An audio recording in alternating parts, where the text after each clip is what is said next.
Welcome to Telugu popular TV. ఇప్పుడు మనతోటి APSRTC మాజీ చైర్మన్, మాజీ ఎమ్మెల్యే గోని ప్రకాష్ రావు గారు ఉన్నారు. నమస్తే అన్న. నమస్కారం. గోని ప్రకాష్ గారు, మాజీ ఎంపీ విజయసాయి రెడ్డి గతంలో వైఎస్ఆర్సీపీ నుంచి బయటకు వచ్చినప్పుడు రాజకీయాలకి దూరంగా నేను ఉంటాను అని ఆయన చెప్పారు. అయితే లేటెస్ట్గా లిక్కర్ స్కామ్ విషయంలో ఆయన ప్లేట్ ఫిరాయించినట్టు కనిపిస్తోంది. అటు బీజేపీలోకి వెళ్తాడు అనేది కూడా కొంత ప్రచారం జరుగుతుంది. దీన్ని మీరు ఎట్లా చూస్తారు? కానీ ఆ లిక్కర్ కేసులో అతన్ని విట్నెస్గా పిలిచినప్పుడు మాత్రము కొన్ని విషయాలు చెప్పిండు. పొలిటికల్ మాట్లాడినా బయటకు వచ్చినా కూడా ఇంకా అవసరమైతే కూడా పొలిటికల్ ఇష్యూస్ కూడా మాట్లాడాడు.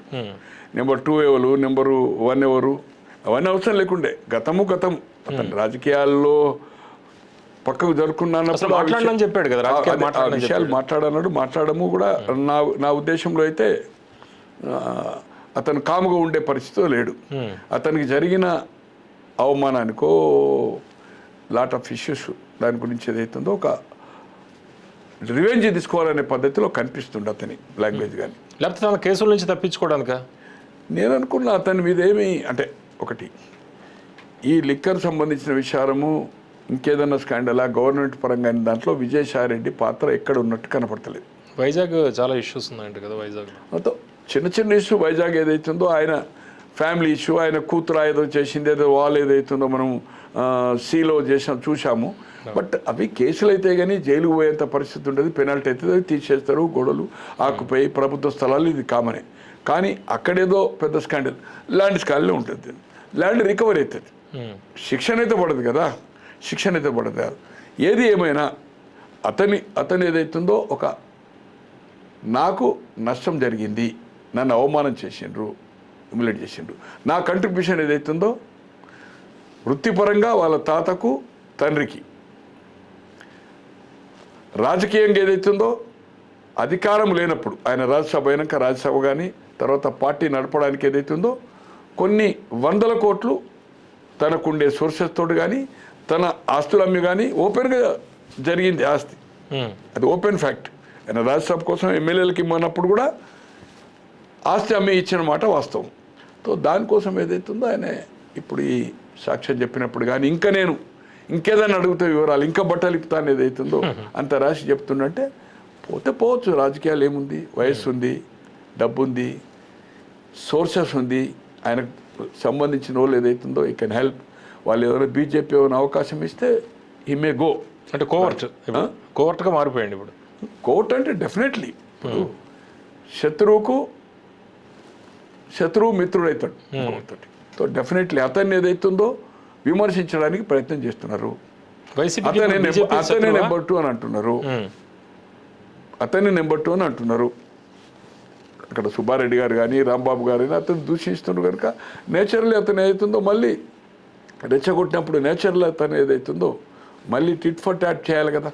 నోరెందుకు మూసుకోడు కదా, నోరు మూసుకోడు కదా. 1-200 అని ఏ మాటకు ఆ మాట. 1-200 జగన్మోహన్ రెడ్డి గారు అని చెప్పాడు, విజయసాయి రెడ్డి గారు చెప్పాడు.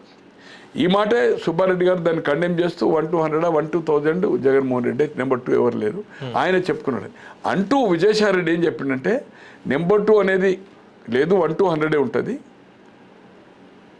అని చెప్పి మళ్ళీ ఏమన్నాడు, నేను అధికారం రాకముందు నేను ఉన్నత స్థానంలో ఉండి అన్నాడు. ఆల్మోస్ట్ ఆ నెంబర్ 2 అన్నట్టుగా మాట్లాడు. దాన్ని ఏదైతుందో సుబ్బారెడ్డి గారు నీవే చెప్పుకున్నావు కదా అనే పద్ధతిలో తను మాట్లాడు.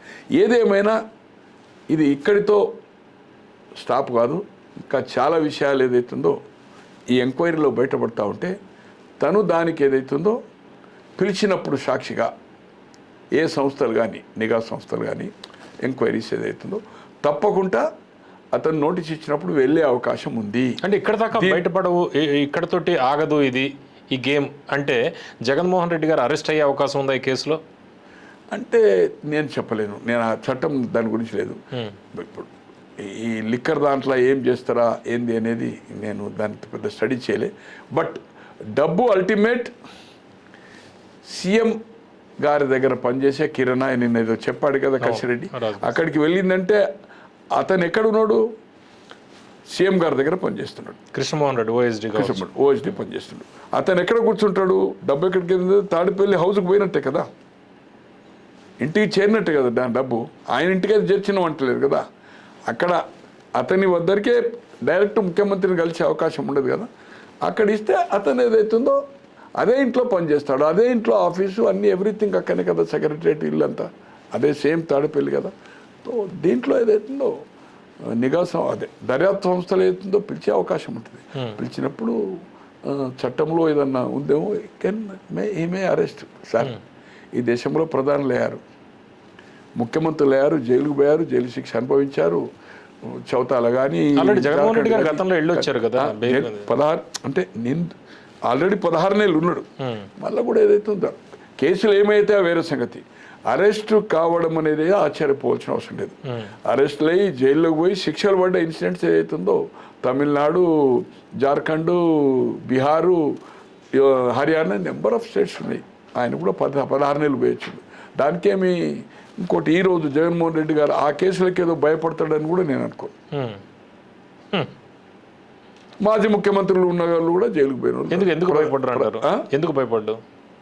ఆల్రెడీ 16 నెలలు ఉండొచ్చింది కదా సార్. ఇంకేమైంది? అలవాటు అయిపోయిందంట. ఇంకేమైంది? 16 నెలలు ఉన్నాడు, మళ్ళీ 1-2 నెలలు ఉండడానికి ఎందుకు భయపడతాడు? భయం ఎందుకు ఆయనకు? చంద్రబాబు గారిని కూడా పంపించింది. మళ్ళీ నన్ను జైలుకి వెళ్తే మైలేజ్ పెరుగుతుంది కదా మనం చూస్తుంటే లేటెస్ట్ రాజకీయాలు. సార్ ఎప్పుడు జరగదు కదా సార్. జైలుకి వెళ్ళొచ్చే జగన్మోహన్ రెడ్డి గారు మీరు గెలిచిండని అంటున్నారు. 14లో గెలవలేదు కదా సార్. జైలుకు వచ్చిన తర్వాత జైలుకు పోలే కదా. 14 అయితే గెలవలే కదా సార్. ప్రతిపక్ష బై ఎలక్షన్స్ అప్పుడు బై ఎలక్షన్స్ ఆయన జైల్లో ఉన్నప్పుడు గెలిచాడు మాట వాస్తవం. అది అట్లే హర్యానాలో గెలవలే కదా సార్. అట్లే లల్లు గెలవలే కదా సార్. జైలుకు శిక్ష పడి జైలుకు పోయిన తర్వాత తప్పుకొని భార్య 15 నెలలు వరుసగా వచ్చి 90లో 95లో 2000 నుంచి అయితే మళ్ళీ అధికారం చేపట్టలే కదా లల్లు. ఏది ఏమైనా ప్రజల తీర్పు ఎలా ఉంటుంది అనేది వి కాంట్ సే. చంద్రబాబు గారు జైలు పోయింది అన్యాయంగా పోయింది అనేది దానికి అయితే సింపతి వచ్చింది. బట్ అదే జగన్మోహన్ రెడ్డి గారికి 14 రాలే కదా.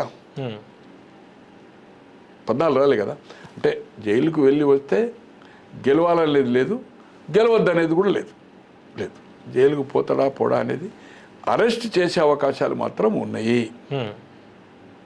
సెక్షన్ల ప్రకారం. అంటే కారణం ఏంటి? అంటే జనరల్గా బీజేపీకి వైఎస్ఆర్సీపీకి రహస్య ఒప్పందం లాంటిది ఉంది. అంటే డైరెక్ట్ ఇప్పుడు కూటమిలో ఉన్నా కూడా బీజేపీకి వైఎస్ఆర్సీపీకి కొంత అండర్స్టాండింగ్ ఉంది అనేది కొంత ప్రచారం జరుగుతుంది కదా. అటువంటి నిర్ణయం తీసుకుంటుందా జగన్మోహన్ రెడ్డి గారిని అరెస్ట్ చేసి? సార్ దీనికి ఇప్పుడు ఈ లిక్కర్ కేసు ఏదైతుందో రాష్ట్ర సబ్జెక్టు, ఈడిఓ ఎన్ఫోర్స్మెంటో సిబిఐ కాదు. ఇక్కడ ఏదైతుందో complete total controlled by state government.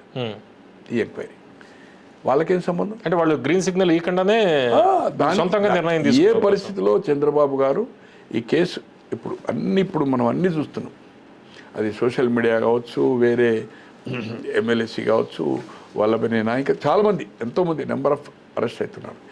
ఎక్కడ కరెక్ట్గా చట్ట పరిధిలో ప్రాపర్గా ఇవాళ ఏఎస్ఆర్ రంజనేయులు గారు అంటే ప్రాపర్ ఆఫ్ ఛానల్లే తొందరపాటు చర్య కాకుండా ఏదైతుందో నెమ్మదిగా 1 by 1 ఎంక్వైరీ చేసి కట్టుదిట్టంగా ఏదైతుందో చట్టం ప్రకారమే చేయడం జరుగుతుంది. గతంలో జగన్మోహన్ రెడ్డి గారు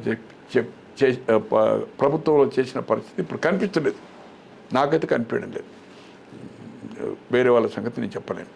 బట్ అలాగే ఏదైతుందో రేపు జగన్మోహన్ రెడ్డి గారి దగ్గర జరిగిన చట్టబద్ధంగా సిస్టమేటిక్గానే జరుగుతుంది తప్పితే ఆధారబాధగా జరగదు. దానికి ఏదైతుందో పర్మిషన్ కూటమి ప్రభుత్వం అయినా కేంద్రాన్ని తీసుకోడు. అడిగినా సలహా అడిగినా చట్టం ఏది ఉంటే అది చేయమని చెప్తారు. ఇక జగన్మోహన్ రెడ్డి గారికి సాఫ్ట్ ఉన్నదా గతంలో, ఇప్పుడు ఇంకా ఉందా, అండర్స్టాండింగ్ ఉందా అంటే 5 ఏళ్ళు రాజ్యసభలో 11 అంటే టోటల్ ఎవరు 11, అట్లనే లోక్సభ సభ్యులు దాదాపు 20 మంది 21, 4 కదా టీడీపీ. సో అంత మద్దతు ఏదైతే ఉందో అవుట్ అన్ని ఇష్యూలో ఎవ్రీ ఇష్యూలో వాళ్ళు కంబైన్డ్గా పోటీ చేసి చంద్రబాబు గారు క్యాబినెట్లో ఉండి కూడా బయటకు వచ్చేసారు కదా. యూపీఏ కూటమితో కలిసి కూడా ఓడిపోవడం జరిగింది కదా.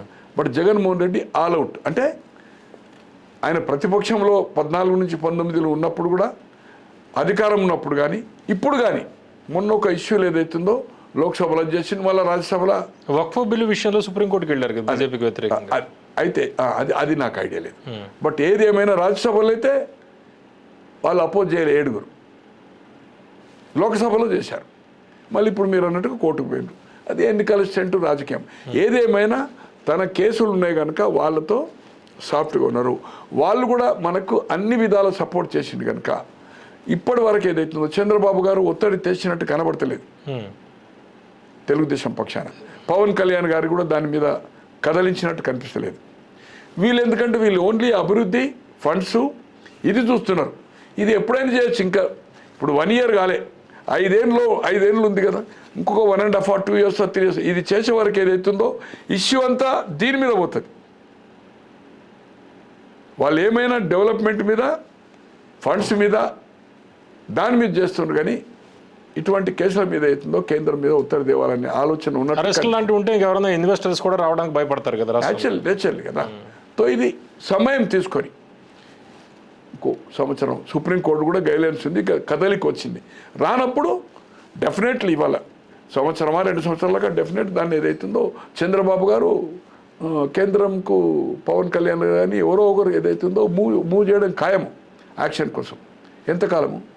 ఇప్పుడు గాలి జనార్దన్ రెడ్డి గారిది ఉంది, సేమ్ అప్పుడే కదా తేలిపోయింది. అది కంప్లీట్